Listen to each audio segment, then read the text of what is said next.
That Olympic fever will keep on going right into the summer when the Olympics moves to Moscow. One event in the Summer Olympics, women's gymnastics, has caught fire in this country. Sylvia Chase has a report on the work that culminates in the grace and beauty of women's gymnastics. Sylvia? Hugh, we've never had a woman gymnast win a medal at the Olympics, but the fact is that U.S. competitors have to run extra hard to catch up, because here training tends to begin later in life, and it all has to be paid for privately. In Soviet bloc countries, on the other hand, potential is spotted early, and the gymnast becomes a member of a hard-working elite. That kind of discipline and excellence is not easily duplicated in this country, but there are now boarding schools for women gymnasts.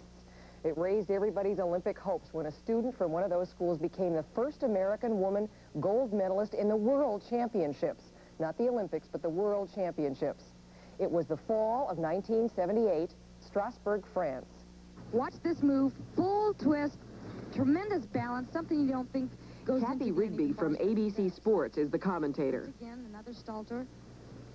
Gorgeous, just beautiful. Everything is stretched, extended. Nice. Legs together. Hard to keep her legs together on those full twists, and she's doing beautifully. She can get that dismount. It's going to be a pike front. Close to it.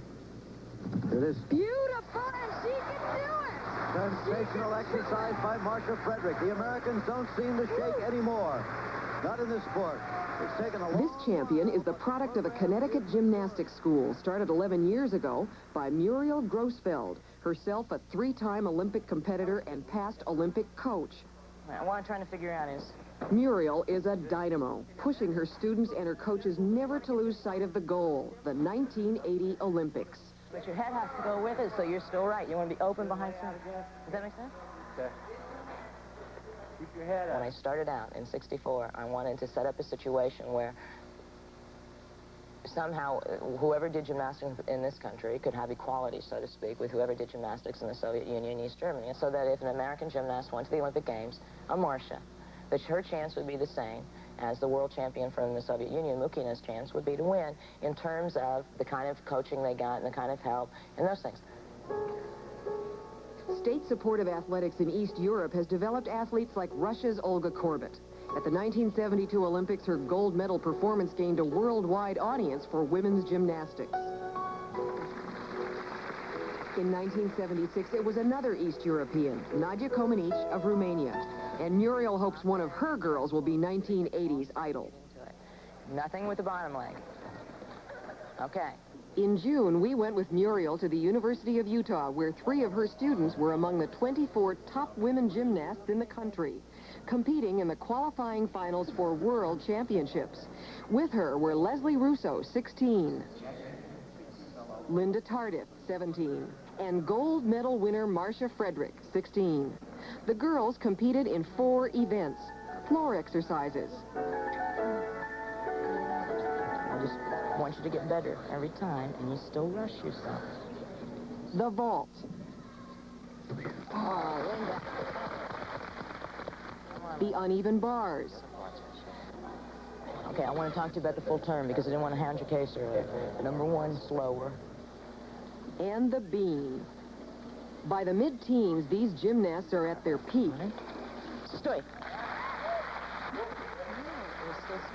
At 16, Marcia is under the gun. 1980 may be her first and last Olympic competition. Good job.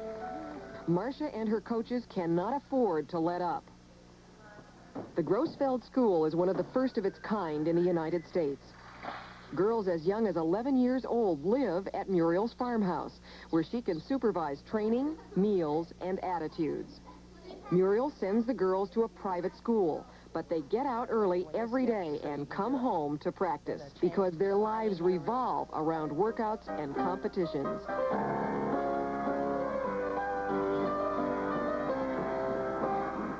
Honest to God, it's at this point now that the main reason that you're not being able to do it is that this is harder than this to stop it. I'll yell at somebody to get them to do it, to get them to turn around, and I might have to shake them up. They might not hear me. Sometimes you have to say, now, stop, right now. Now, you're going to drop this leg over to here before you do any more. Is this your bad leg? Good. You have a reputation I've seen you written about as a tyrant. I know. I've heard people call you oppression. Are you? I don't think so. I think that the gymnasts in my gym or any program that I'm working in, that my assumption is that they care about where we're going and about working toward that goal in the same way that I do. I want to go in the Olympics, and you got to drive yourself to do every single trick, no matter how afraid or how bad it is. I just, you know, think ahead, like, do you want to be good? Do you want to win this? And think of the Olympics and everything, and then it just makes you work harder.